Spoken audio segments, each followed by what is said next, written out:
Maintenant que j'ai des beaux murs et un beau plafond dans mes toilettes, et ben du coup je me sens aussi obligé de remplacer le sol. Ouais. Donc le carrelage ne va plus du tout avec l'ensemble de la pièce. Du coup, et ben je vais aussi changer le sol et mettre du parquet comme dans le reste de la pièce. Voilà, pour faire une belle continuité.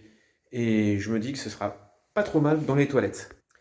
Alors ce parquet, il est spécial pièce humide, donc aucun souci.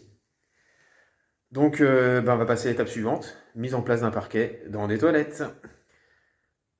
Alors, comme il restait des lames de parquet en plus, environ 2 mètres carrés, et ben, c'était le moment de faire les toilettes avec, tout simplement. Alors, je me suis aligné, ce qui est normal, avec le parquet du couloir. Voilà. Je vais forcément faire une barre de seuil parce que hors de question de continuer le parquet jusqu'aux toilettes, parce que s'il y a un dégât des eaux, dans ce cas-là, on est obligé de tout retirer. À ce niveau-là, c'est la partie la plus compliquée. En tout cas, c'est la partie où il va falloir s'appliquer pour pas avoir de traces. Alors, l'idéal, c'est de poser le parquet en dessous, comme ça, il n'y a pas de souci. Mais c'est du parquet flottant, alors je déconseille. Et en plus, s'il faut retirer les toilettes, avec l'évacuation, on risque d'avoir des fuites. Pour le moment, il n'y en a pas. Donc, j'y toucherai pas. Alors, je vais simplement faire une découpe tout autour de mon parquet. Et je mettrai un joint d'étanchéité. Si c'est bien fait, normalement, il n'y a pas de souci, ça ne se verra pas. Pour ce faire, je vais prendre une feuille de papier. Comme j'ai déjà mon parquet de référence qui est mis contre le mur, il faut que je continue. Donc j'ai mon petit espace ici. Je vais caler ma feuille de papier sur le parquet. Voilà. Et comme c'est une feuille de papier, elle est assez souple, je vais tout simplement m'appuyer entre le sol et le bas des toilettes. Et tracer. Voilà. Hop. Maintenant, il n'y a plus qu'à découper. Alors, je découpe mon patron.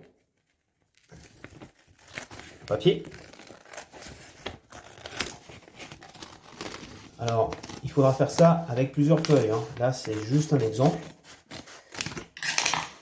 J'en profite pour vérifier si, effectivement, il n'y a pas d'ajustement à faire.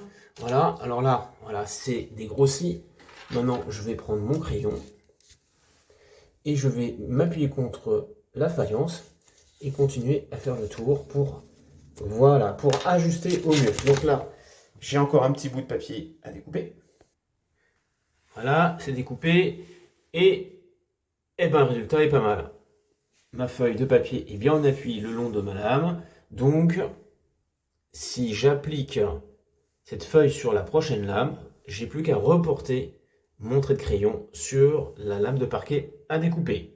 Mais je ne vais pas garder papier parce que c'est un peu trop souple. Et pour être sûr de faire tout le tour, j'ai reporté mes petits patrons papier sur un carton. Donc voici le carton. Voilà, donc j'avais bien ma feuille ici. Donc j'ai eu plusieurs patrons. J'ai réussi à faire le tour. J'ai découpé mon patron en carton qui est beaucoup plus rigide pour les tracer. De toute façon, il suffit de le mettre en place ici. Voilà, autour. Voilà, mon patron, voilà, je vérifie au niveau de la découpe que c'est propre. Je vois bien que mon patron en carton est bien appuyé contre ma lame de parquet. Je fais un petit trait de repère sur le parquet qui a déjà été posé, là et là-bas, pour faire mon cadre. Et maintenant, je vais reporter le patron sur la lame à découper. Voilà, la lame à découper, je la positionne et je l'aligne sur la lame de référence. Voilà. Et je vais reporter au crayon le petit repère. J'ai un repère ici, je l'ai repéré, voilà, sur la lame à découper. Et maintenant, il suffit de reporter et d'appliquer mon patron. J'ai mon petit trait ici, on voit pas très bien sur la vidéo. Voilà. Et maintenant, il n'y a plus qu'à faire le contour au crayon. Du coup, voilà. Donc je vais découper tout ça à la scie sauteuse. Voilà, allez, un petit peu de scie sauteuse. Et là, je vais laisser tomber le téléphone de côté pour m'éviter un petit accident avec la scie sauteuse. Alors, juste pour info, je vais suivre le trait au milieu ou un petit peu plus sur l'extérieur. Vaut mieux couper, on va dire, un petit peu plus large et de rectifier un petit peu ensuite, parce que si c'est trop court, c'est toujours très compliqué après de redécouper sur une toute petite bout de matière qui reste. Ça, c'est très embêtant. Alors le mieux, c'est de couper tout de suite à la bonne dimension pour éviter de revoir à recouper 1 mm ou à limer. Si on lime, ça va représenter énormément de travail. Voilà, la découpe est faite. Hop. Normalement, ça devrait pas être trop mal.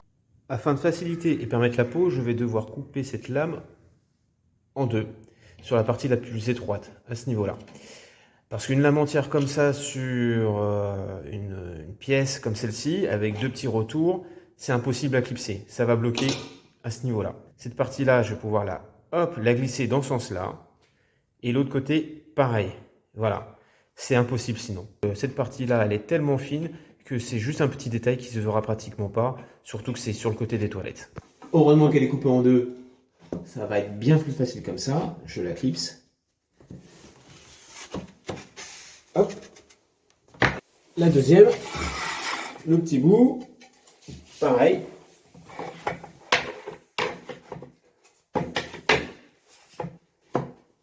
Voilà.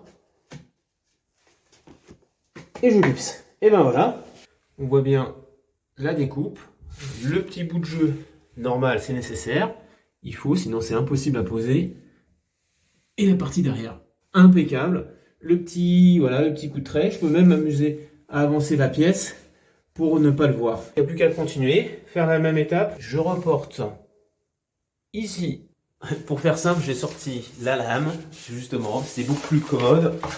J'ai reporté le patron. Alors là, j'avais la petite marque ici que j'ai reporté sur la lame à découper. Ça va me permettre de replacer mon gabarit en carton. Et ben, je suis pas obligé de la couper en deux parce que va pouvoir se clipser dans le bon sens. Il n'y aura aucun souci pour la mettre en place. Hop, je déclipse. Une nouvelle découpe. Les deux lames assez techniques ont été posées. Et on voit bien que c'est pas mal du tout. Bon, maintenant, il n'y a plus qu'à prendre les mesures pour la dernière lame à découper. Voilà, la dernière lame a été posée. Et maintenant, on a des toilettes avec un très joli parquet. Il manque plus qu'à mettre les plaintes sur le côté pour cacher le jeu du parquet. Et ce sera parfait. Parquet flottant spécial pièce humide. Et le détail super important, il n'y aura pas de barre de seuil au niveau de la porte. Le parquet était découpé très soigneusement, justement, pour avoir un très beau résultat fini. Et un petit joint en silicone translucide pour ne pas dénaturer la couleur du parquet. Un résultat très propre et discret. Bien plus sympathique qu'une barre de seuil. On arrive à faire des toilettes plutôt sympathiques.